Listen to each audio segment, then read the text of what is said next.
The stars looked the same as always in the dark space around the border of Zephyrian territory. Commander Veltar stood on the bridge of his patrol ship called Stellar Wind and watched the scanner screens show nothing but empty space. He had been doing this job for 20 years and knew that most days were quiet like this. The Zephyrian people had kept peace in this part of space for 300 years, with their strong plasma weapons and energy shields that could stop almost any attack. Veltar was checking the daily reports when his scanner officer called out to him. The young Zephyrian named Kixel pointed at his screen with one of his forearms and said there was something big coming toward them from unknown space. The commander moved quickly to look at the readings and saw a large object moving slowly in their direction.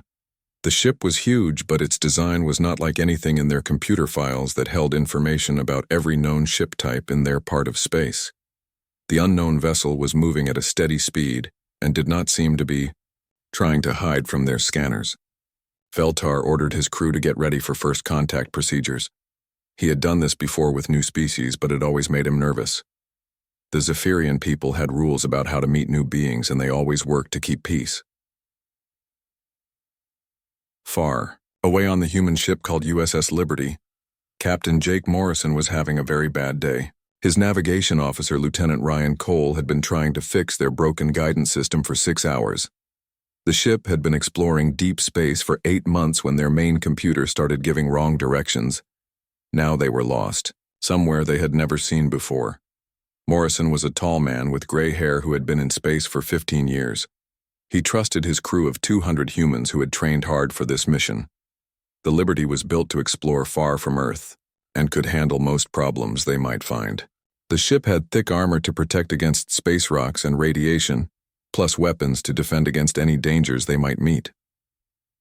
When Ensign Lisa Parker at the communications station told Morrison that alien ships were trying to talk to them, he felt both excited and worried. This was what they had trained for, but it was still scary to think they were the first humans to meet beings from another world. Commander Veltar sent the standard first contact message to the unknown ship. It was a series of math problems and pictures that showed peaceful intentions. The Zephyrians had used this method successfully with 12 other species over the past 2 centuries. Every time the new beings had understood the message and agreed to follow Confederation laws about space travel, Captain Morrison gathered his senior officers, including Commander Amy Foster and Lieutenant Ben Hayes, to decide how to respond. They sent back their own math sequences and simple pictures showing they came in peace. The human message was different from what the aliens expected, but they could understand it meant the strangers were intelligent and friendly.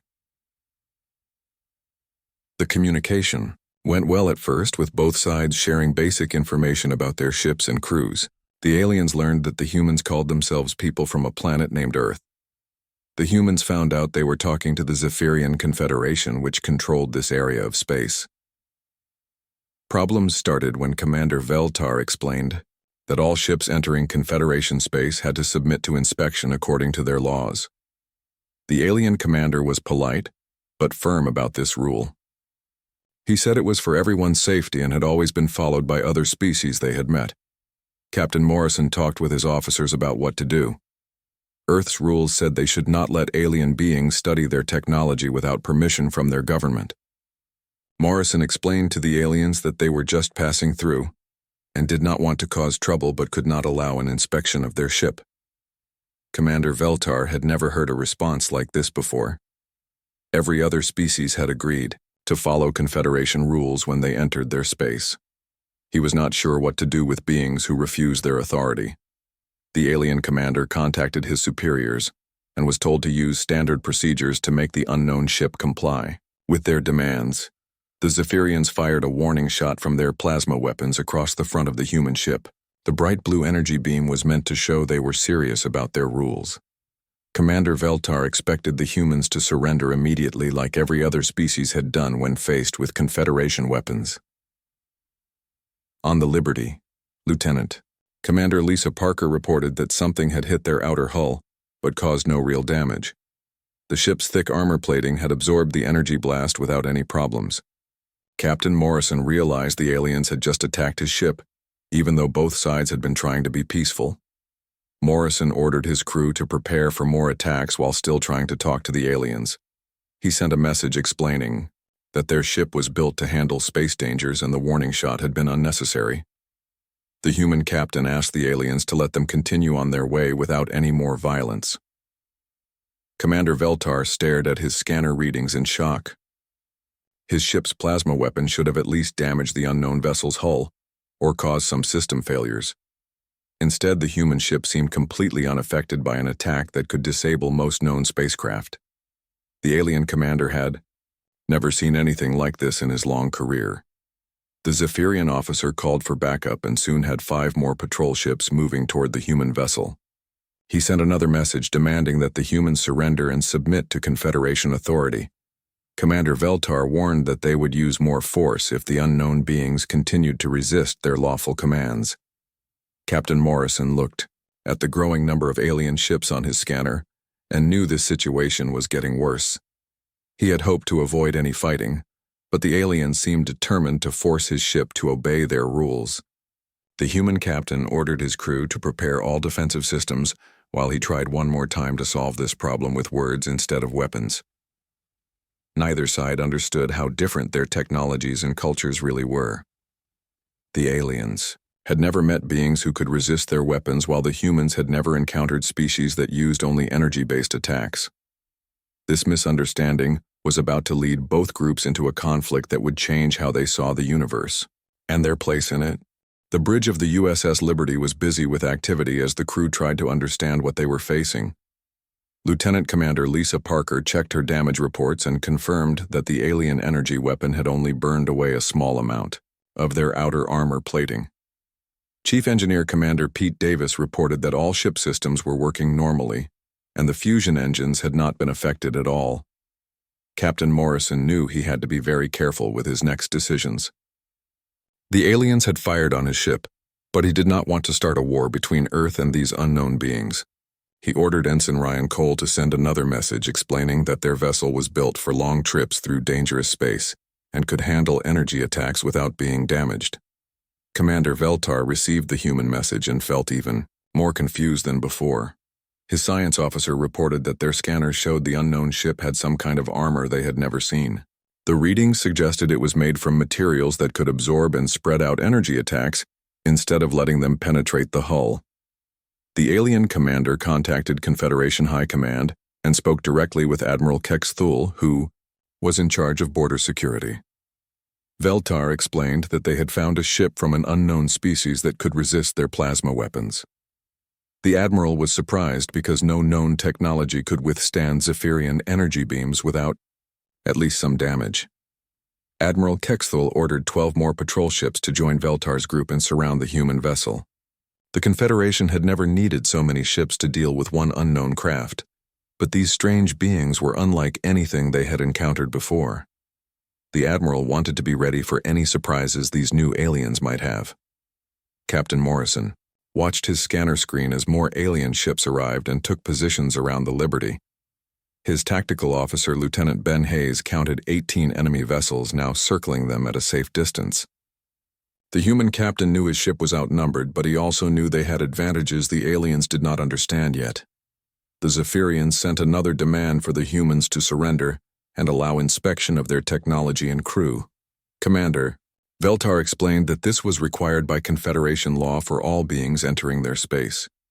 The alien commander said they would not allow the unknown ship to leave until these rules were followed.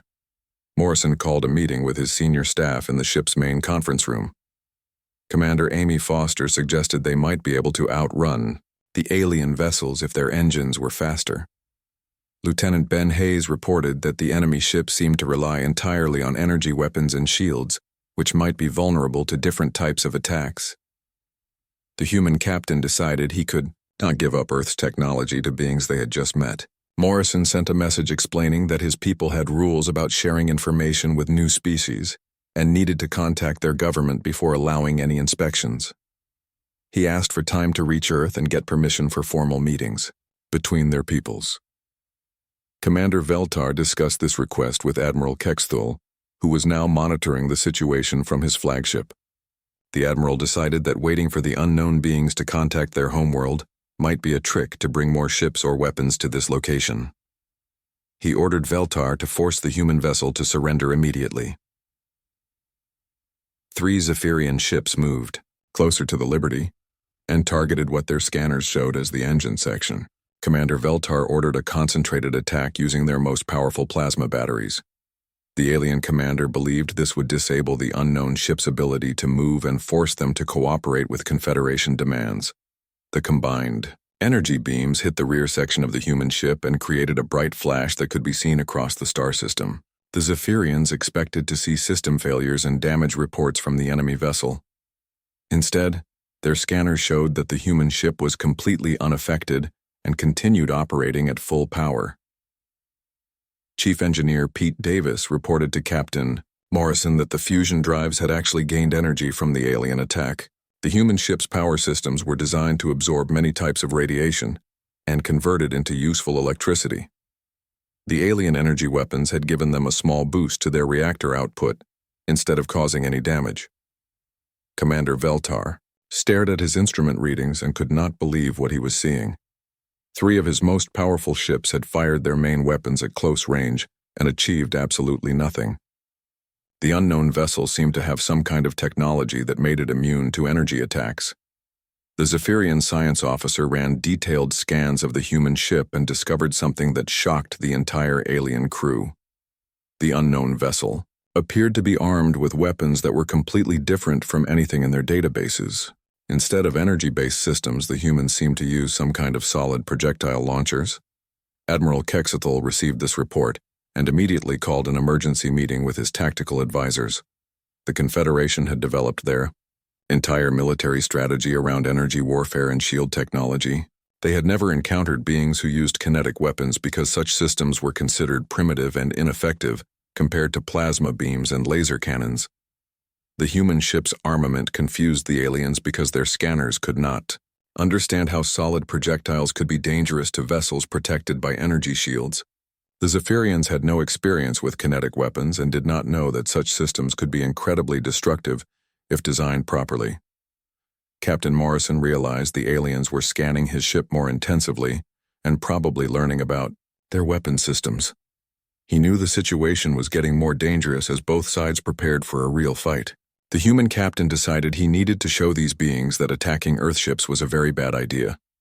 Morrison ordered Lieutenant Ben Hayes to prepare the main railgun for a demonstration shot. The tactical officer selected a small asteroid, about 1,000 kilometers away, that would make a good target. The captain wanted to show the aliens what human weapons could do without actually hurting anyone.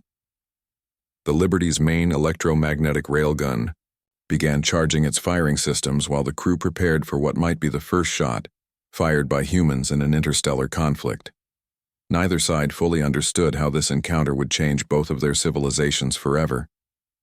Captain Morrison stood in the main conference room of the USS Liberty with his most trusted officers around the large table. Commander Amy Foster sat to his right while Lieutenant Ben Hayes displayed tactical information on the wall screen. Chief Engineer Pete Davis joined them along with Communications Officer Ryan Cole to discuss their options for dealing with the alien fleet. The human captain knew they were in a dangerous situation with 18 enemy ships surrounding them.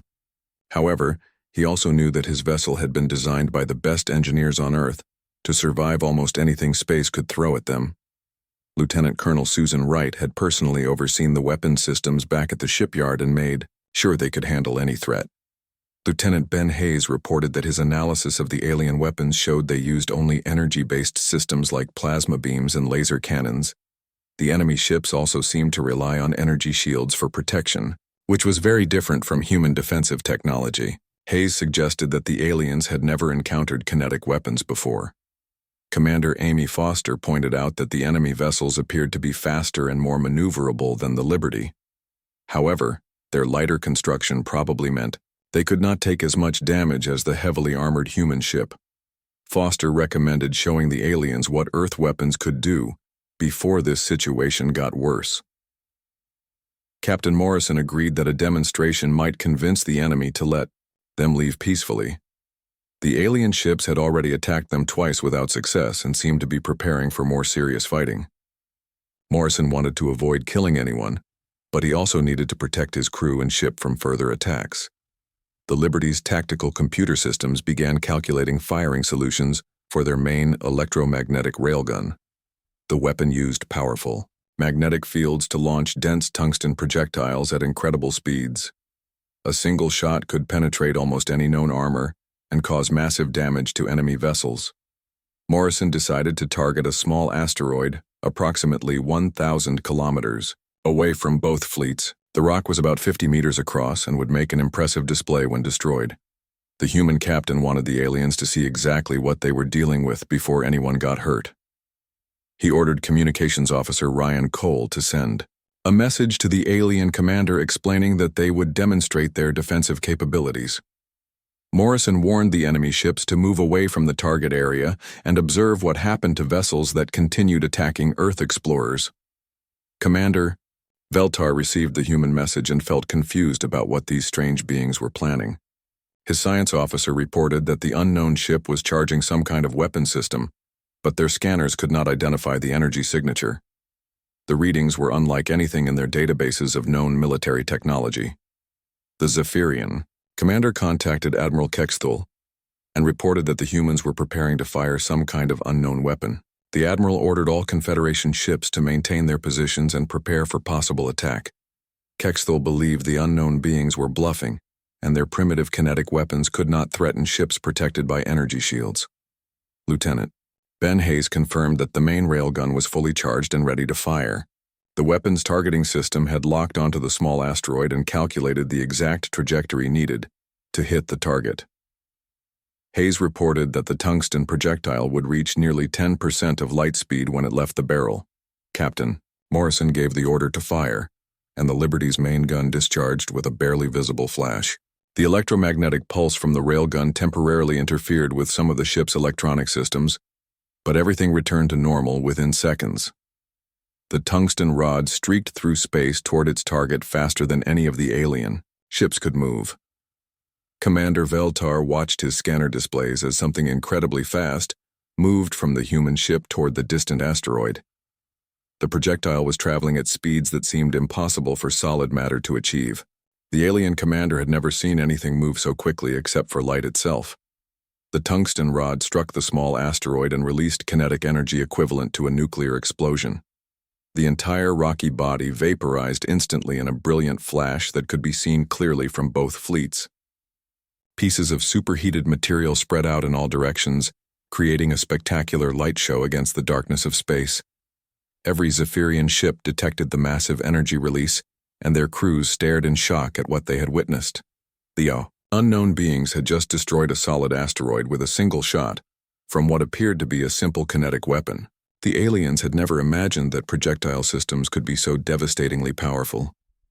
Science Officer Kixall on Veltar's ship ran quick calculations and reported that the kinetic impact had released more energy than their most powerful plasma weapons. The destruction was so complete that their scanners could barely detect any remaining pieces of the target asteroid. Commander Veltar immediately contacted Admiral Kexthul and reported what they had observed. The alien commander explained that the human weapon had completely vaporized the target with what appeared to be a simple projectile. Veltar recommended treating these unknown beings as extremely dangerous and avoiding any further combat. Admiral Kexthul received the report from his patrol commander and felt genuine fear for the first time in his long military career. The Rarmine Confederation had built their entire defensive strategy around energy shields and plasma weapons. Their technology offered no protection against solid projectiles moving at such incredible speeds. Captain Morrison sent another message to the alien fleet commander requesting permission to continue on their peaceful course. The human captain's tone was calm and polite but carried an unmistakable warning about what would happen to ships that tried to stop them. Morrison hoped the demonstration had convinced the aliens to let them pass without more fighting. The tactical computers on the Liberty showed that they had enough ammunition for dozens more shots if needed. The ship's missile systems were also armed with fusion warheads that could cause even more destruction than the railgun. However, Morrison preferred to avoid killing anyone if possible. Commander Veltar looked at the expanding cloud of debris where the asteroid had been and realized his patrol fleet was completely outmatched. the human ship could probably destroy every Zephyrian vessel before their weapons could penetrate its armor. The alien commander began to understand that his people had encountered something far beyond their ability to control or defeat. The bridge of Commander Veltar's ship had become very quiet after watching the human weapon destroy the asteroid. Science Officer Kixall was running calculations on his computer, while the other crew members stared at their scanner displays showing the expanding debris field. No one spoke for several minutes as they tried to understand what they had witnessed. Kixall finally reported his findings to Commander Veltar, and the news was worse than anyone had expected. The kinetic weapon had struck the asteroid with enough force to penetrate any known shield technology. Their energy-based defensive systems were designed to absorb and deflect plasma beams and laser attacks, but offered no protection against solid projectiles moving at such incredible speeds. The science officer explained that a single shot from the human railgun could punch straight through their ship's shields and hull without slowing down. The tungsten projectile would cause massive internal damage and probably destroy any Zephyrian vessel with one hit. Their patrol fleet was completely helpless against this type of weapon. Commander Veltar contacted Admiral Kex Thule on the flagship Cosmic Authority and reported that his ships could not fight the unknown vessel. The alien commander explained that their weapons were useless and their defenses offered no protection against the human kinetic systems. Veltar requested permission to withdraw before anyone got killed. Admiral Kex Thule was aboard his massive command ship with strategic coordinator Zixmel and other high-ranking officers. The admiral had been confident that 18 patrol vessels could handle one unknown ship, but now he realized they were facing something completely beyond their experience. He ordered a full analysis of the situation before making any decisions. Zixmel gathered the Confederation's best military analysts and scientists to study the scanner recordings of the human weapon. The data showed that the projectile had achieved velocities that their technology could not match. More importantly, the kinetic impact had released energy levels that exceeded their most powerful plasma cannons. The strategic coordinator ran computer simulations of combat between Zephyrian ships and the human vessel. Every scenario ended with the complete destruction of the alien fleet within minutes. Their energy weapons could not penetrate the unknown ship's armor, while a single shot from the railgun would destroy any Confederation vessel. Admiral Kex Thule realized that his people had encountered a species whose military technology was based on completely different principles than their own. The Zephyrians had spent centuries developing energy-based weapons and shields. They had never considered that kinetic systems could be so devastatingly effective. The Admiral's worst fears were confirmed when long-range scanners detected more human ships approaching their location. Captain Morrison had mentioned contacting his government, and it appeared that reinforcements were already on the way.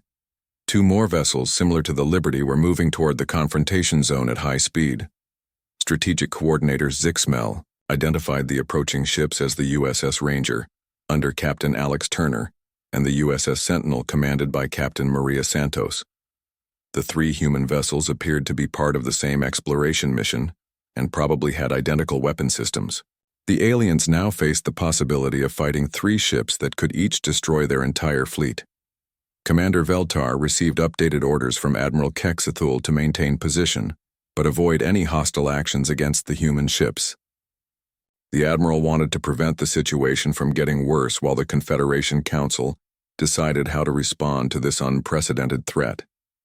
However, some alien officers were already talking about requesting a full military response.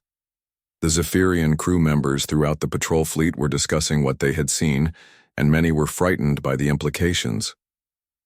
If these unknown beings could build such powerful weapons, then their homeworld probably had defenses that could destroy entire Confederation fleets. The aliens began to wonder if they had accidentally discovered a species that could threaten their entire civilization. Science Officer Kixall continued studying the human ship and made another disturbing discovery. The unknown vessel's armor appeared to be designed specifically to absorb energy attacks and convert them into useful power. This meant that Zephyrian weapons not only failed to damage the enemy ship, but actually made it stronger. The alien scientist reported that the human defensive technology was perfectly suited to counter everything the Confederation military had developed over 3 centuries. It was as if these unknown beings had studied Zephyrian weapons and designed their ships specifically to resist them. However, Kixall knew this was impossible, since the two species had never met before. Admiral Kex Thule contacted the Confederation, High Council on their capital world, and requested an emergency session to discuss the human encounter. Council leader Kel Knox and the other government officials had never heard of a military situation that their forces could not handle. The Admiral's report about invincible enemy ships caused panic among the political leadership. Some council members wanted to mobilize the entire Confederation fleet and destroy the human ships before they could report back to their homeworld. Others argued for immediate diplomatic contact to prevent a war with beings who possessed such advanced weapons. The debate grew heated as different factions pushed for military or peaceful solutions. Meanwhile, Captain Morrison was monitoring the alien communications and could sense the fear and confusion among their ships. His translation computers were beginning to understand parts of the Zephyrian language, and he realized the aliens were genuinely terrified by what they had witnessed.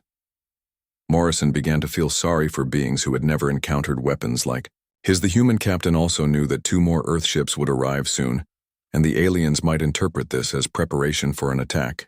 Morrison decided he needed to take action to prevent this situation from leading to unnecessary violence. He began planning a direct meeting with the alien commander to explain human intentions and hopefully avoid a war. Lieutenant Ben Hayes reported that the Zephyrian ships were maintaining their distance but showed no signs of withdrawing. The alien fleet seemed to be waiting for orders, while more of their vessels continued arriving in the system. Hayes warned that the situation could escalate quickly if either side made the wrong move. Commander Amy Foster suggested that they should try to establish better communication with the aliens before their reinforcements arrived. She pointed out that the Zephyrians seemed to be as confused by human technology as the humans were by alien energy weapons. Foster believed that both sides might benefit from sharing information about their different approaches to space warfare. The emergency session of the Confederation Council was taking place on the capital world, while High Arbiter Kel Knox tried to maintain order among the arguing representatives. Some members wanted immediate military action against the human ships before they could bring more vessels with those terrible kinetic weapons. Others insisted that diplomacy was the only safe option when facing beings with such advanced destructive capabilities. Council member Tixara argued that the Confederation should strike first and destroy the human ships before they could report back to their homeworld. She believed that waiting would only give these unknown beings time to bring more weapons and possibly invade Zephyrian space. Several other representatives supported this aggressive approach. However, Council member Dexmol strongly disagreed and pointed out that attacking the humans might bring their entire military force to seek revenge. He reminded the assembly that beings who could build such powerful weapons probably had many more ships and even deadlier systems defending their home system. Dexmol urged caution and peaceful contact. High Arbiter Kel Knox listened to both sides and realized that the Confederation faced a decision that would affect their civilization for generations. The aliens had never encountered a species that could challenge their military supremacy, and now they had to choose between war and diplomacy with completely unknown consequences. Meanwhile, Captain Morrison was preparing for a bold move that might prevent the situation from getting worse. He had been monitoring alien communications and understood that the Zephyrians were afraid and confused by human technology. Morrison decided to request a face-to-face meeting with Commander Veltar to explain Earth's peaceful intentions. D1. Human captain sent a message to the alien fleet commander, suggesting they meet in neutral space between their ships. Morrison offered to share basic information about human exploration goals and explain why Earth vessels were built with such powerful defensive systems.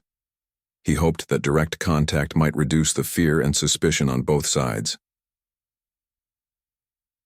Commander Veltar discussed Morrison's proposal with Admiral Kexthal, who was still monitoring the situation from his flagship. The Admiral was curious about these unknown beings and agreed that learning more about them might help the Confederation decide how to respond. He authorized the meeting but ordered maximum security precautions. The two commanders agreed to meet aboard a small shuttlecraft in empty space halfway between the human ship and the alien patrol fleet. Morrison would bring his diplomatic officer, Lieutenant Karen Price, while Veltar was accompanied by his chief scientist Dr. Wixera. Both sides promised that no weapons would be brought to the meeting. Captain Morrison and Lieutenant Price traveled to the meeting point in one of the Liberty's shuttles while Commander Veltar and Dr. Wixera approached in a similar Zephyrian craft. The two small vessels docked together in the darkness of space far from both fleets. This was the first time humans and Zephyrians had met face to face. The aliens were surprised by how similar humans looked to their own species despite obviously evolving on different worlds. Both groups had 2 arms and legs with similar body proportions, although the Zephyrians were slightly taller and had skin that looked more blue than the pink tones of human flesh. Communication was difficult at first, but both sides had translation devices. Commander Veltar asked Morrison why his people had built ships with such powerful weapons if they claimed to be peaceful explorers. The alien commander explained that the Confederation had maintained order through superior technology and could not understand why anyone would need such destructive capabilities for exploration missions. Captain Morrison explained that Earth was located in a dangerous part of space, with asteroid fields and radiation storms that could destroy unprotected ships. He told the aliens that humans had survived many global wars and natural disasters that taught them to build everything as strong as possible. Morrison said their weapons were for defense against unknown threats during long exploration missions. Dr. Wixera was fascinated to learn that human technology developed along completely different lines than Zephyrian science. The alien scientist asked about kinetic weapons, and Morrison explained that solid projectiles were more reliable than energy systems in certain situations. He described how electromagnetic railguns could function even when power systems were damaged. Lieutenant Price shared information about Earth's history, including the asteroid impact that killed the dinosaurs and various wars that shaped human civilization. She explained that these experiences taught her people to prepare for any possible danger, even when exploring peacefully. The humans had learned that being too trusting could lead to extinction. Commander Veltar began to understand that the human defensive mindset came from surviving real threats over thousands of years. The Zephyrians had evolved on a peaceful world in a stable star system and never faced the survival pressures that drove human innovation toward such powerful weapon systems. Their species had different approaches because they had different histories. The alien commander shared information about Confederation technology and explained how energy-based weapons and shields had worked successfully for centuries. Veltar described how his people had always solved conflicts through superior firepower and defensive capabilities rather than through diplomacy or compromise with aggressive species. As the meeting continued, both sides realized that their technologies were actually complementary rather than competing. Human kinetic weapons could penetrate energy shields, while Zephyrian plasma beams might be effective against different types of armor. Dr. Wixera suggested that combining both approaches could create incredibly effective defensive systems. Captain Morrison assured Commander Veltar that Earth had no interest in conquering alien territory or threatening peaceful species. He explained that humans preferred trade and cultural exchange over warfare, but would defend themselves against any attacks. Morrison made it clear that Earth's defensive capabilities were designed to protect against all possible threats, regardless of their origin. The alien commander realized that trying to fight these humans would be foolish and potentially suicidal for his people. Veltar decided to recommend immediate diplomatic contact rather than military confrontation. He believed that beings with such advanced weapons could become valuable allies if treated with respect rather than hostility. When the meeting ended, both commanders returned to their ships with new understanding of each other's capabilities and intentions. Captain Morrison felt relieved that the aliens seemed willing to establish peaceful relations, while Commander Veltar was impressed by human engineering and defensive planning. The USS Ranger and USS Sentinel arrived shortly after the diplomatic meeting and took positions near the Liberty. The 3 human ships made no aggressive moves, but their presence reminded the aliens that Earth had many more vessels with similar capabilities. Captain Morrison contacted the Zephyrian fleet and requested formal diplomatic channels to prevent future misunderstandings. High Arbiter Kelnox received Commander Veltar's report recommending peaceful engagement with the humans rather than military action.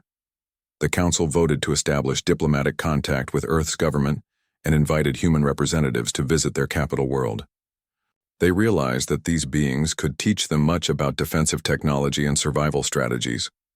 The Liberty continued on its original exploration mission, but now carried a Zephyrian liaison officer who would help establish formal relations between the two species. Both civilizations had learned that technological development could take many different paths, and sometimes the most effective solutions were also the most straightforward. The encounter marked the beginning of a new era of cooperation between humans and aliens in this part of space.